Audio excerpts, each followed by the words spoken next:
Hello, Dr. Brome here for Psyche, and I want to take this opportunity to talk to you a little bit about catastrophizing. Catastrophizing is a way that we mentally get focused in on what's going wrong in a competition or with our training, and it can really start to undermine our confidence. And so, doing that can, at best, hurt our performance, but at worst can lead to an injury. If you like Psych Clips, please subscribe and hit the bell and leave a comment, like, and share. That will help me to develop a few more videos like this and kind of keep giving some content out. So catastrophizing comes from a part of our mind that is a predictive function. We have the ability to predict and to look ahead, based on what's going on now, to look ahead and anticipate what's coming ahead of us.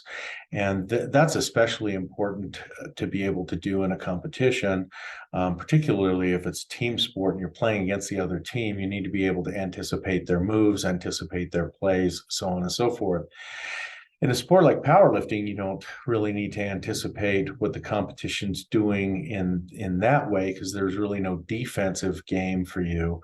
But at the same time, you can still have that predictive function kick in and start to catastrophize what's going on in a meet when things start to go badly.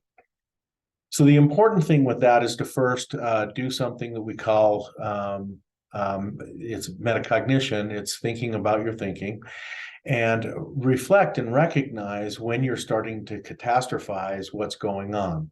Something goes wrong, something's not in the place that it needs to be, and you start to think, okay, what next? What next? What next? What's the next thing that can go wrong?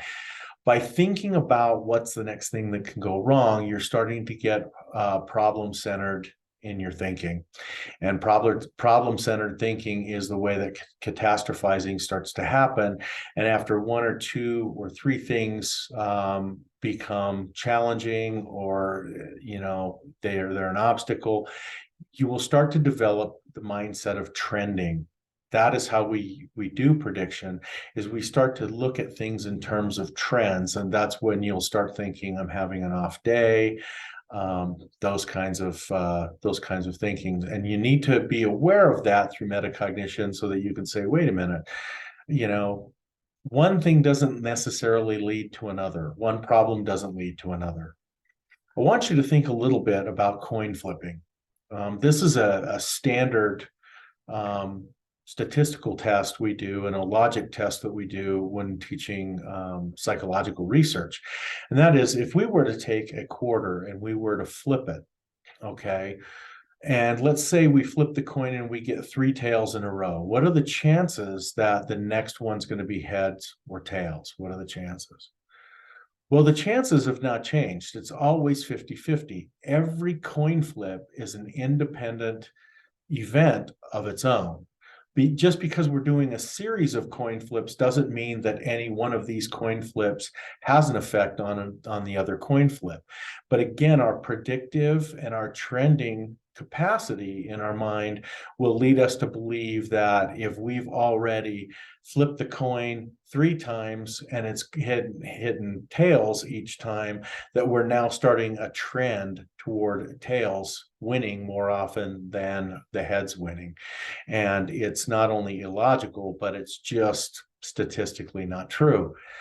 So that predictive faculty for us is an important thing, and it's an important part of our survival, to be able to detect problems and detect red flags in our environment, and to be able to protect ourselves and things like that. Well, when you're in a competition or you're training and you're in a state of arousal, you're already kind of in a fight or flight mode, or kind of headed in that direction biochemically. Your trending function is more likely to kick into gear. That's why you need to do metacognition and self-talk and ask yourself, hey, wait a minute, just because this didn't go well or that didn't get well, slow down, stop and let's make the next crucial move the right move and do it the right way, and get ourselves back on track. That's the way to battle catastrophizing and to not look at the whole situation like it went bad. I don't know how many times I walked out of the gym or got finished with a training session where I just felt like, wow, that was just a horrible training session. I really let myself down today, or I didn't get my goals. And what happened was I just merely took a couple of things that went wrong and I trended those in and I thematized those in to the category of had a bad training session, or the category of had a bad day, instead of looking at the things that did go well. So I want to end with, take the time to reflect, again, metacognition, think about your thinking and think through your training session, how it's going, how it went, and think about the things that went well. Mark those things that went well. And if at first you have to actually write down, sit down after your training session with your notebook or something and make notes on which things actually went well. Did you have any good sets? Did you have any, really good PRs or anything like that? But look through and what you did well, even if what you did as an auxiliary exercise that really gave you a good pump, or your technique was really good.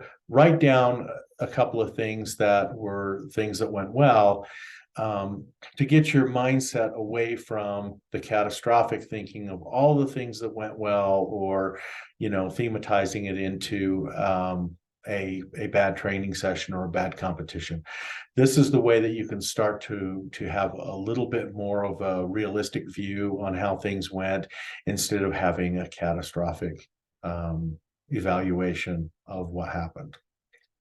This is Psych Clips. I'm Dr. Roger Brome. Please visit me at phenomenalmindpsychology.com. That's my website.